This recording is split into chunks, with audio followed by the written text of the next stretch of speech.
광주의 미래를 이끌어가겠다고 출사표를 던진 분들이 계십니다. 여당인 더불어민주당의 광주시장 후보 경쟁이 몹시 치열한데요. 오늘부터 사흘간 더불어민주당 3명의 후보들과 함께하는 시간 갖겠습니다. 먼저 더불어민주당 광주시장 양양자 예비 후보 만나보겠는데요. 청취자 여러분들을 대신해서 후보들에게 날카롭고 그리고 또 궁금한 내용을 질문해 주실 패널도 한 분 모셨습니다. 구길용 뉴스이스 광주 전남 취재본부장도 함께하십니다.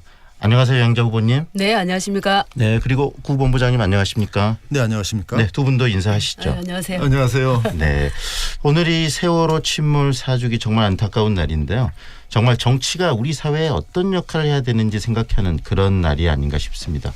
관련해서 우리 후보님 생각을 먼저 듣고 본격적인 이야기를 좀 해볼까요?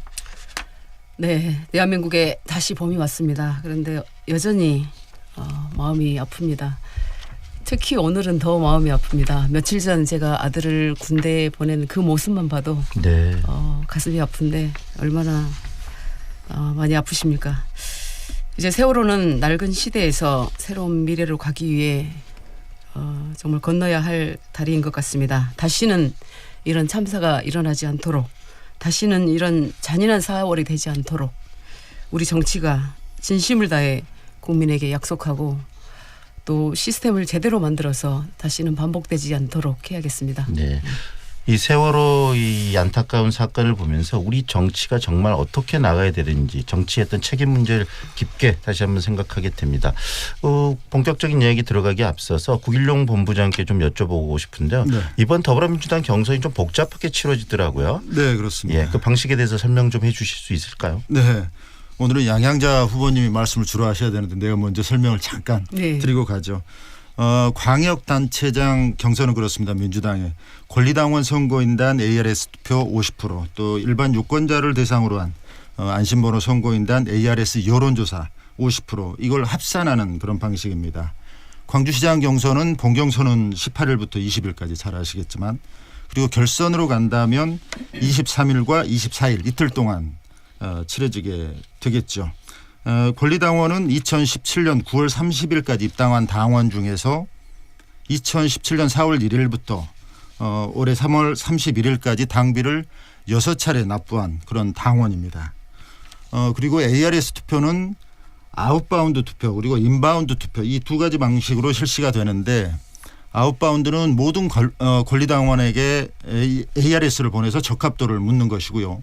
이틀 동안 총 5차례를 보내는데 거기에서 투표를 하지 못한 그런 권리당원은 마지막 날에 본인이 직접 전화를 해서 자발적으로 투표를 하게 됩니다. 그게 네. 인바운드 방식이죠. 네. 네. 이렇게 두 가지를 하게 되고 권리당원의 숫자는 대략 한 4만 5천 명 안팎이 될 걸로 이렇게 보여지는데, 또 일반 유권자 여론조사는 한 6만 개의 샘플을 던져서 이 중에 2천 명 이상의 응답을 얻게 되는 것입니다. 이 두 가지 결과를 합산하는 게 본인이 얻은 최종 득표가 되는데, 여기에서 양양자 후보님은 10%를 가산하게 되는 방식이죠. 네, 굉장히 좀 치열한 만큼 또 이렇게 경선 방식도 좀 복잡한데요.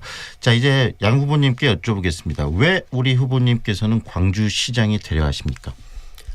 제가 30년 글로벌 첨단 기업에서 기술 개발을 하면서 이 인류에 이바지한다라는 그 자긍심으로 살았습니다. 그런데 문재인 전 대표 시절에 저를 영입하겠다고 하셨을 때 호남, 기업, 여성 이 세 키워드로 정권 교체를 해냅시다. 그리고 광주 발전을 그야말로 호남 발전을 좀 해봅시다 라는 말씀을 해주셨고, 저는 그 약속과 함께 입당 기자회견 하는 그 자리에서 광주로 가겠다는 말씀을 했습니다.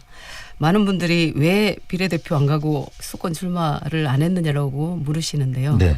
저는 처음부터 제가 입당을 하고자 했던 그 처음부터 지금까지 같은 선상에서 광주 발전을 위한 길을 가고 있습니다. 저는 이 광주가 이제는 낡은 정치를 청산하고 그야말로 책임지는 정치, 또한 새로운 리더십이 필요한 시점이다라고 판단하고 있습니다.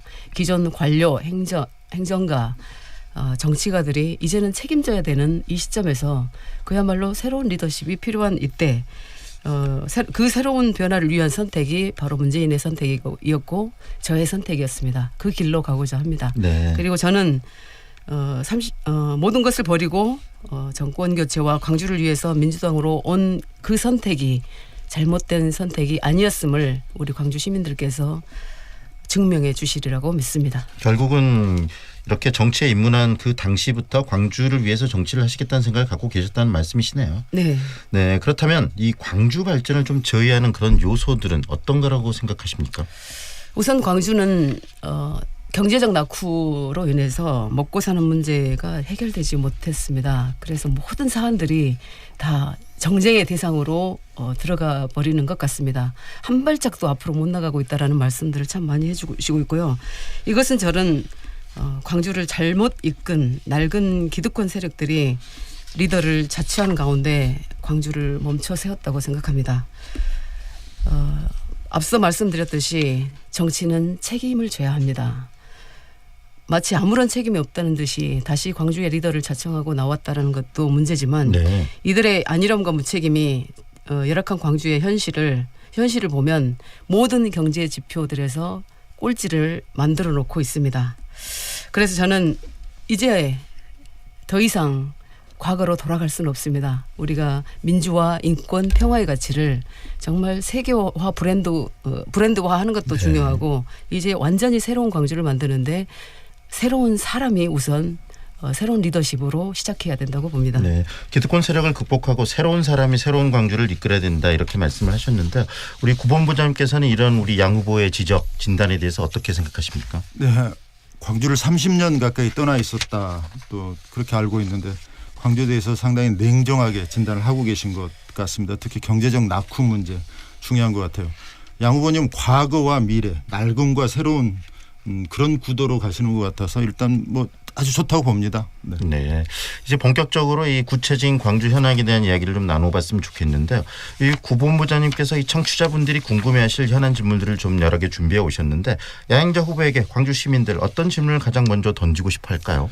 네, 일단 뭐 개인적으로도 궁금한 게 있고 정책 공약에 대해서도 있는데 일단 정책과 관련해서 좀 여쭤보고 싶어요. 몇 차례 기회를 통해서 말씀을 하신 걸로 아는데 무엇보다 논란을 빚고 있는 게 도시철도 2호선 건설 추진 문제 아니겠습니까? 일부 시민단체는 안전 문제 또 시민 의견 수렴 절차 이 어떤 절차적 문제를 제기를 하면서 건설에 제동을 걸고 있습니다. 이의를 제기하고 있습니다. 이 도시철도 2호선 건설 어떻게 생각하고 어떻게 추진을 하실 겁니까?